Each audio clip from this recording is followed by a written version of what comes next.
I'm adding this podcast here at the end in evolution of behavior because this topic is so complicated that it continues to baffle me and, of course, many people. So there are lots of books still get written about mind and consciousness and behavior, and then it also goes into figuring out things like mass shootings in the US. As I'm recording this, we are just a couple of weeks away from the last mass shooting in a school in Uvalde, Texas. So I just wanted to include it because there are related issues, I think, but I obviously am not an expert on gun violence or really brain in that sense, so I want to just be careful about what I say.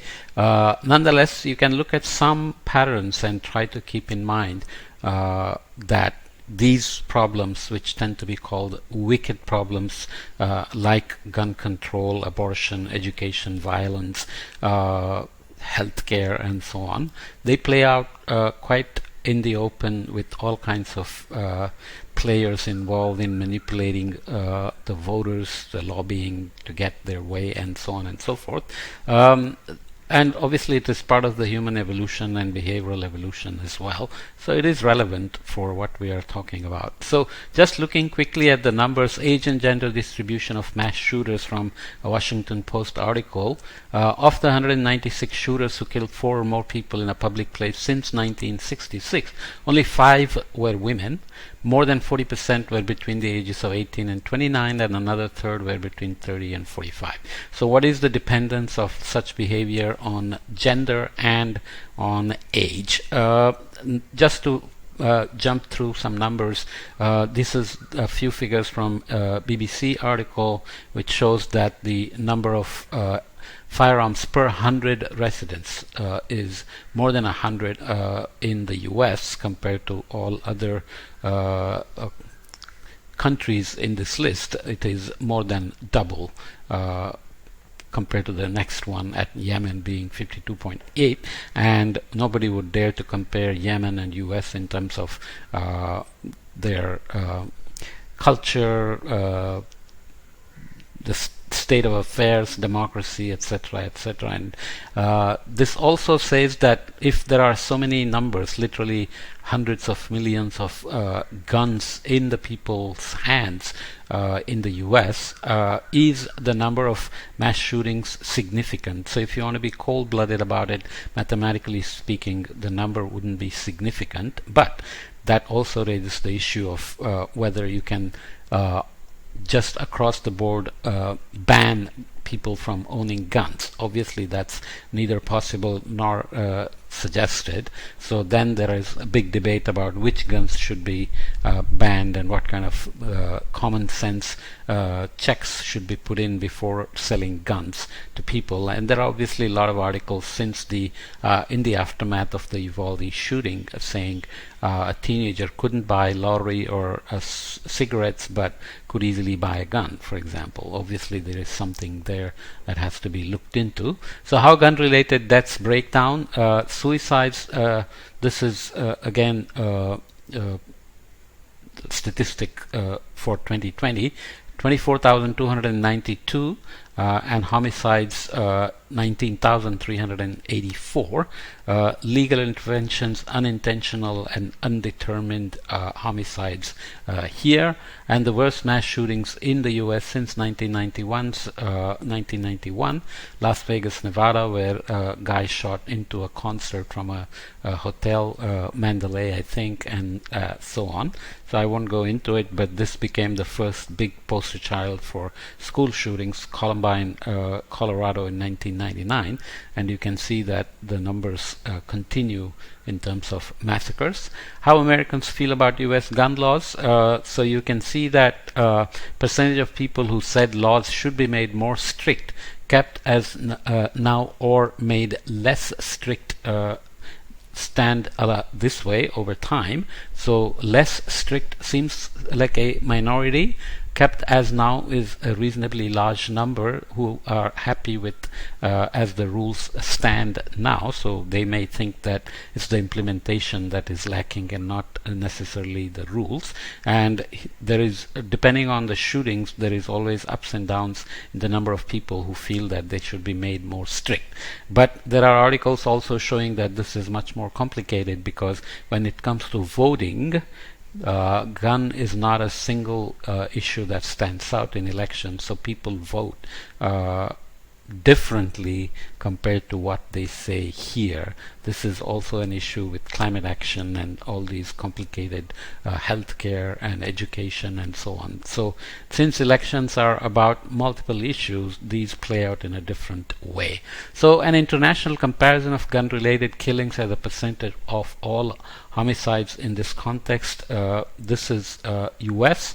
79% are gun-related killings among the homicides, and in UK it's at 4%, in Canada it's at 37%, in Australia it's 13%. Does this mean just banning guns across the board will help? Maybe, of course, it seems sensible, but then the question is, can you do such a thing in a democracy where many people want to own guns, Second Amendment, right to bear arms, and so on? And is it reasonable to take away guns from everybody because there is high violence among certain groups or certain age groups, or whether that number is small enough compared to the total number of people owning guns? Okay, so the other article that I think came out in New York Times argues that the prefrontal cortex and its age at which it really matures may have something to do with the way this behavior of mass shooting, mass killings comes out. There is also an argument that people who plan such killings and eventually get killed by get killed themselves in the process are different than people who commit suicide, for example. So these people may be committing suicide, but they are killing others before killing themselves, either voluntarily or by the police, so they know that they may get killed when they do this. So maturation of adolescent brain, factors influencing adult brain maturation. There are lots of details there that I won't go into. So age 10 to 25 years, heredity and environment can affect it, nutritional status can affect it, pre and postnatal insult, pharmacotherapies, drug abuse, not only of the person but sometimes also I think of the parents, so what is inherited is not always very obvious. Sex hormones, physical, mental, economical, and psychological status. So if this is the case, how does that affect maturation of the adolescent brain and the mass shootings, considering the age bracket in which most of the shootings happen? Surgical interventions and sleep. Okay, this is just to tell you that brain maturation is not a guaranteed thing, that it is not a genetically inherited trait, that what you do with it and what environment does to you can affect the maturation as well. Maturation of adolescent brain, consolidation of brain regional neurocybernetics. So there are lots of technical terms here like computed tomography and MRI, everybody knows. So neurobehavioral evidence, so this is for maturation of adolescent brains. Morphological evidence and neurochemical and pharmacological evidences exist to determine the maturation age. So this is just a diagram illustrating various stages of human brain development. I won't go into the details here. Executive and human brain functions in the prefrontal cortex, obviously a very important thing that we mentioned, that this may have been smaller for the Neanderthals, even though their brain size was bigger, for example, affecting their ability for decision making, synthesis of information, and so on, and may have played a role in why they may have lost to Homo sapiens, whose brain is a little bit smaller. Okay. So here I'll just read them through. Considering future and making predictions, focusing attention, organizing thoughts and problem solving, forming strategies and planning, inhibiting inappropriate behavior and initiating appropriate behavior, simultaneously considering multiple streams of information when faced with complex and challenging information, foreseeing and weighing possible consequences of behavior, shifting, adjusting behavior when situations change, modulation of intense emotions, impulse control and delaying gratification. So this has a lot to do with addictive behavior, for example. Ability to balance short-term rewards versus long-term goals. This is again also related to impulsive behavior, goal-oriented, delayed gratification, ability to accomplish big goals, and so on and so forth. Okay, basically that means that we are all different, even physiologically. Brain can be different, which makes you a different person, which can affect behavior, obviously. And then how do environmental cues enhance some of the behaviors for, let's say, a person who's less able to control impulses and delay gratification, or balance short-term rewards with long-term goals. How would they behave here? So if you give 100 kids a cigarette, how many will get addicted? Or if you give 100 adolescents a gun, how many will be prone to mass shootings or gun violence versus the others, and so on. So these are complicated issues. That's the main point I want to make, that there is the brain, there is the genetic inheritance of certain traits, let's say not behavior, but behavior, brain maturation, and all begin to interact with each other. And environment has a big impact, including poverty and abuse and drugs, and so on and so forth.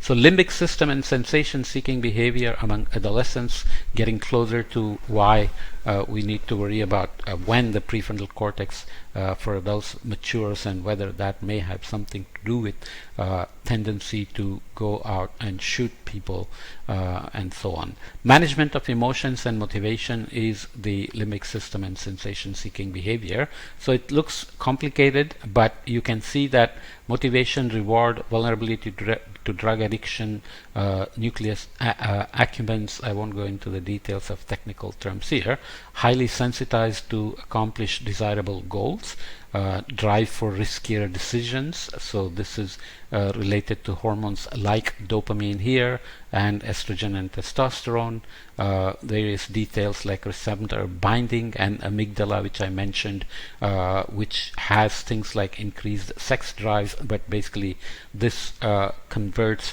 physical experiences into emotional response for the future. Like a similar situation, how will you respond with fear, with love, with friendship, with social networking, and so on and so forth. So this seems to be a very critical little part of the brain. Has two parts, right and left, has relations to artistic behavior, maybe other details like sexual preferences and so on, but I don't want to say too many things without getting into details.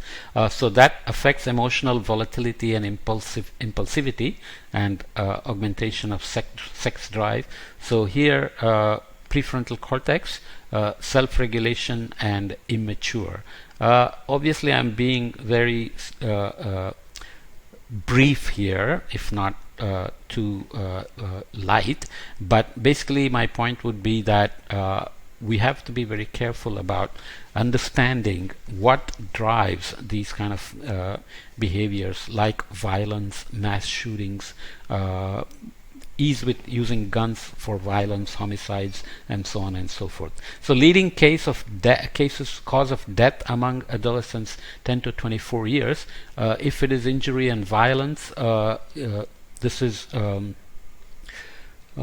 19 males diagnosed years 15 to 24, risky sexual behavior, unprotected sex, homicides, suicide, motor vehicle crashes and deaths, and so on. So the idea is that injury and violence are the two most common leading causes of death during adolescence. out of 19 million adolescents 15 to 24 years in the US that were diagnosed with HIV and AIDS, 39% admitted that they had unprotected sex. Okay, that's risky behavior. In addition to risky sex behavior, 30% of the adolescents had been involved in motor vehicle accidents, with 41% of these linked to deaths. 12% committed suicide, 15% victims of homicide, as illustrated in this figure. Okay, so suicide is another issue that gets discussed in terms of its evolutionary stability. Why does this, let's say, a gene for suicide or behavioral tendencies for suicide get propagated? They are always there, and they are often considered impulsive behaviors, but as I said before, suicide and shooting and getting killed, or shooting and then killing oneself, are not the same thing, according to some research, especially one of the mothers of the Columbine shooters, I think. So you can read up more on that. Okay. In terms of effect of seafood on maturation of adolescent brain, this is just an example of the kind of things that affect the brain maturation. So this is not just genetic, it's kind of use it or lose it, and use it like a muscle and strengthen it, and so on, kind of idea. So malnutrition and substance abuse, adolescent brain under construction, can affect the prefrontal cortex and limbic system of emotional decisions, risky behaviors, etc. So seafood, which is a rich source of things like polysaturated fatty acids, can create what is called myelination, which I won't go into, but MRI studies have provided evidence that in addition to the prefrontal cortex and limbic system, myelinogenesis and neurocircuitry remains under construction during adolescence. Myelinogenesis requires precursors such as polyunsaturated fatty acids, of which many seafoods are a rich source. Hence, consuming seafood may accelerate brain maturation in adolescence. However, malnutrition and substance abuse may inhibit maturation of the adolescent brain. Let's just add a sentence to what myelination and myelinogenesis are, so that I want to include a formal definition here instead of making. So myelinogenesis is the formation and development of myelin sheets in the nervous system, typically initiated in late prenatal neurodevelopment and continuing throughout postnatal development. So it is part of the brain development. Okay, so part of the development of prefrontal cortex as well. So here is maturation of adult brain. I think I just came back to this figure for whatever reason, so let's not go there. Bit longish, and maybe I'm not being very clear, but let me just say that we don't completely understand why some people are prone to violence, and there must be a pattern in terms of whether that is related to brain not being mature enough yet, and the fact that maturation of the brain and the prefrontal cortex and the limbic system depends on the environment, on abuse of drugs and other things, and what brain you get from your parents. There is good articles looking at whether children can be psychopaths, for example. It turns out that it is possible. So there are potentially physiological differences, reward circuitry differences, things that lead to depression on the one side, or suicidal behavior on the other side, and maybe violent behavior. And the idea of the New York Times article, I think, is also that societal pressures like wanting to be accepted, recognized, and so on, in a immature brain can lead to actions like mass shootings. And there are also ideas of copycat behaviors. There is even evidence that maybe suicides sometimes can be copycat actions. So are shootings copycat actions? This has to be understood as well. So again, complicated topic, but it relates to our topic here in terms of brain and behavior and the evolution, and obviously we don't understand so many details about the relation between brain, its structure, its maturation, dependence of the maturation on the various environmental, dietary and other factors, and what the net outcome is, even in a situation where multiple kids are exposed to the same signal, okay, like smoking, guns, uh, uh, chance to accomplish things, education, and so on and so forth. So I'll leave it there.